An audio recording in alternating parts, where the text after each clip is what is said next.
একবার ভাবুন তো, যদি লিওনেল মেসি স্পেনের হয়ে খেলতো এবং জামাল মুসিয়ালা ইংল্যান্ডের। শুনলে অবাক হয়ে যাবেন, এই খেলোয়াড়দের জন্ম এক দেশে হলেও তারা খেলছেন অন্য দেশের হয়ে। কিন্তু কেন তারা এক দেশে জন্মেও অন্য দেশের হয়ে খেলেন? তো আজকের এই ভিডিওতে আমরা দেখব এমন কিছু নামকরা ফুটবলারকে যারা এক দেশের জন্ম নিয়েও অন্য দেশের হয়ে খেলেন, কিন্তু এর পেছনের রহস্যটা আসলে কি সেটাই জানবো আজকের ভিডিওতে। তাহলে চলুন শুরু করা যাক। তো প্রথমেই বলা যাক মেসির কথা। যদিও লিওনেল মেসি জন্মেছিলেন আর্জেন্টিনাতে, কিন্তু মাত্র 13 বছর বয়সে মেসি পাড়ি দেন স্পেনে, ভর্তি হন বার্সেলোনার একাডেমিতে। এরপর সেখানেই কেটে যায় 2 দশক। তিনি জন্মালেন আর্জেন্টিনাতে, কিন্তু স্পেনেই বড় হয়েছেন, এমনকি স্পেনের নাগরিকত্বও পেয়েছেন। তাহলে মেসি স্পেনে থাকলেন না কেন? কারণ মেসির হৃদয়ে সবসময় একটাই পতাকা ছিল, সেটা হলো আর্জেন্টিনা।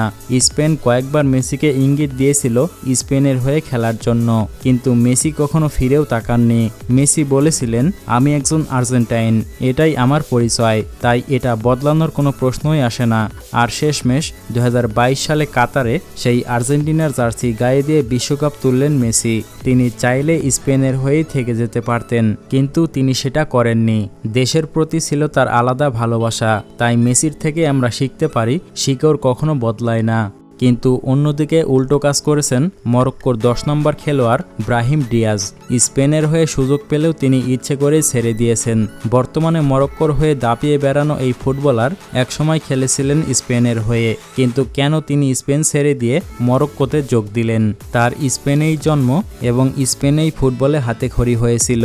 স্পেন জাতীয় দলেও তিনি ডাক পেয়েছিলেন, কিন্তু সমস্যা ছিল একটাই, স্পেনের মিডফিল্ড লাইন আপ এতটাই ঠাসা যে সেখানে জায়গা পাওয়া প্রায় অসম্ভব। পেদ্রি, গাভি, মোরাটা এদের ভিড়ে ব্রাহিমের মতো খেলোয়াড়দের স্পেনে চান্স পাওয়াটা ছিল খুবই কঠিন। তাই তিনি অনেক চিন্তাভাবনা করে স্পেন ছেড়ে মরক্কোর হয়ে যোগ দিলেন। কারণ জন্মসূত্রে তিনি স্পেনের হলেও তার বাবা মা ছিলেন মরক্কান। 2024 সালে অফিসিয়ালি মরক্কোর হয়ে খেলার সিদ্ধান্ত নেন ব্রাহিম ডিয়াজ। আসলে কিছু সময় হাজারো চাপের ভিড়ে নিজেকে প্রমাণ করতে এমনটা করা উচিত, যদি তার সঠিক সুযোগ থাকে। ঠিক তেমনি আরেকজন প্লেয়ার, তিনি হলেন জার্মানির জামাল মুসিয়ালা।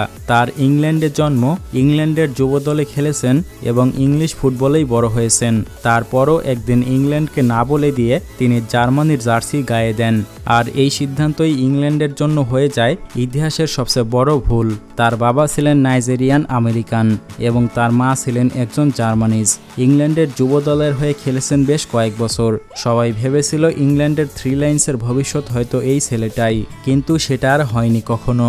2021 সালে তিনি সিদ্ধান্ত নেন যে তিনি জার্মানির হয়ে খেলবেন এবং তিনি সেটাই করে দেখালেন। বর্তমানে তিনি জার্মানির হয়ে 10 নম্বর জার্সিতে মাঠ কাঁপাচ্ছেন। কেউ ভাবতেই পারেনি তিনি ইংল্যান্ড ছেড়ে দিয়ে জার্মানির হয়ে খেলবেন। এরকমই আরেকজন ফুটবলার, তিনি হলেন ডিক্ল্যান রাইস, যাকে কে না চেনে, যিনি আর্সেনালের হয়ে পুরো মিডফিল্ড কাঁপিয়ে থাকেন। আসলে তার খেলার কথা ছিল আয়ারল্যান্ডের হয়ে। তিনি আয়ারল্যান্ডের হয়ে 3টা ম্যাচও খেলেছিলেন, কিন্তু একটি সিদ্ধান্তে তিনি ইংল্যান্ডে পাড়ি জমান। আসলে তিনি এমনটা কেন করলেন?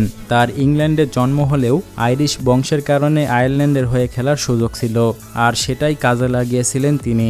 2017 থেকে 2019 এই 2 বছরে আয়ারল্যান্ডের 3টা ফ্রেন্ডলি ম্যাচ খেলেছিলেন। পাশাপাশি তখন তিনি খেলতেন ওয়েস্ট হাম ক্লাবের হয়ে। আর তখনই তার দুর্দান্ত পারফরমেন্স দেখে ইংল্যান্ড তাকে তাদের দলে ফেরানোর চেষ্টা করে এবং ইংল্যান্ড তাকে নিয়ে নেয়। আর ফিফার নিয়ম অনুযায়ী শুধুমাত্র ফ্রেন্ডলি খেলা হলে এক দেশ থেকে অন্য দেশে সুইচ করা যায়, আর সেই সুযোগটাই নিয়েছিলেন ডিক্ল্যান রাইস। 2019 সালে ইংল্যান্ডে তিনি সুইচ করেন। এরপর ইংল্যান্ডের হয়ে একের পর এক বড় টুর্নামেন্ট খেলেছেন। মেসির ক্ষেত্রে বিষয়টা দেশপ্রেম হলেও এটা ছিল পুরোটাই উল্টো। চলুন আপনাদেরকে আরেকটি অবাক করার মতো ফুটবলারের কথা বলি। তিনি হলেন ফ্রান্সের সর্বকালের সেরা একজন ফুটবলার, জিনেদিন জিদানের ছেলে লুকা জিদান। কি অবাক হচ্ছেন? অবাক হবারই কথা। আমরা সবাই এটা জানি, অন্তত জিনেদিন জিদানের মতো ফুটবলারের ছেলে ফ্রান্সের হয়েই খেলবেন। কিন্তু ঘটে যায় অবিশ্বাস্য ঘটনা। বাবা ফ্রান্সের ইতিহাসের সেরা ফুটবলার হয়েও ছেলে হলেন আলজেরিয়ান ফুটবলার। তিনি বর্তমানে খেলছেন আলজেরিয়ার গোলকিপার হিসেবে। আসলে ফ্রান্সের মতো বড় টিমে গোলকিপার হিসেবে চান্স পাওয়াটা কোনো সহজ কথা না। সেখানে আছে তার থেকেও দুর্দান্ত সব গোলকিপার। মূলত জিনেদিন জিদানের পরিবারের শেকড় ছিল আলজেরিয়াতে, যার কারণে তার ছেলে আলজেরিয়াতে যোগ দেওয়ার সুযোগ পেয়েছেন। দেশ পরিবর্তন করা এরকমই আরেকজন ফুটবলার তিনি হলেন অ্যারন ওয়ান বিসাকা, যিনি ইংল্যান্ডের প্রিমিয়ার লিগে খেলেছেন এবং ইংল্যান্ডের মাটিতেই বড় হয়েছেন, কিন্তু জাতীয় দলের জার্সি পরলেন আফ্রিকার একটি দেশের। তবে তার এই সিদ্ধান্ত নিয়ে কেউ অবাক হয়নি, কারণ ইংল্যান্ড কখনো তাকে সেভাবে চায়নি। আসলে ইংল্যান্ডের মতো দলেও রয়েছে অত্যন্ত প্রতিভাবান ফুটবলার, যাদের ভিড়ে ইংল্যান্ড টিমে সুযোগ পাওয়া সহজ কথা না। তাই তিনি ইচ্ছে করে এই সিদ্ধান্তটা নিয়েছিলেন।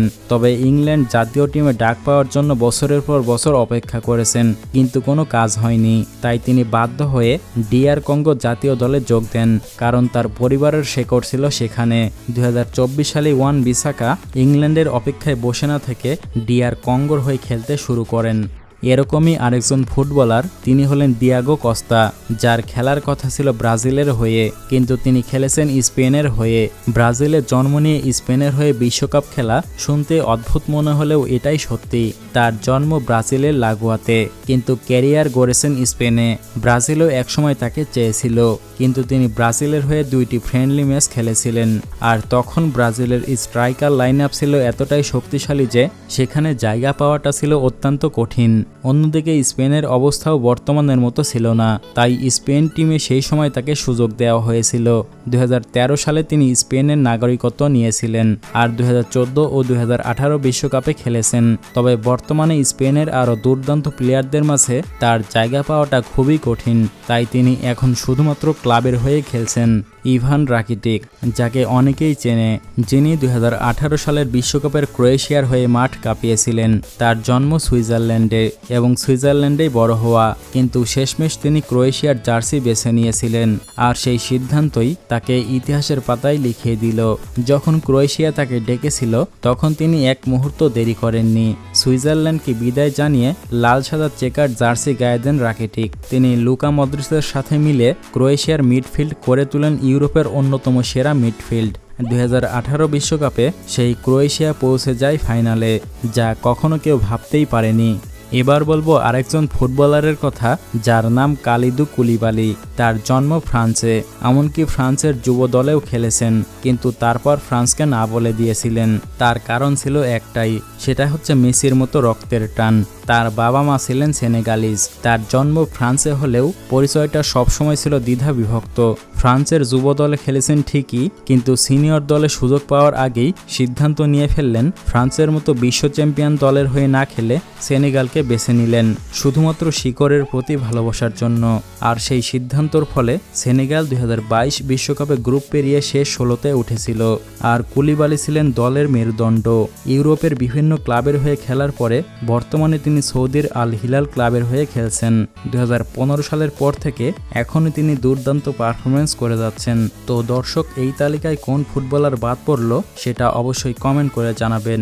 আর ভিডিওটি ভালো লাগলে অবশ্যই চ্যানেলটি সাবস্ক্রাইব করবেন।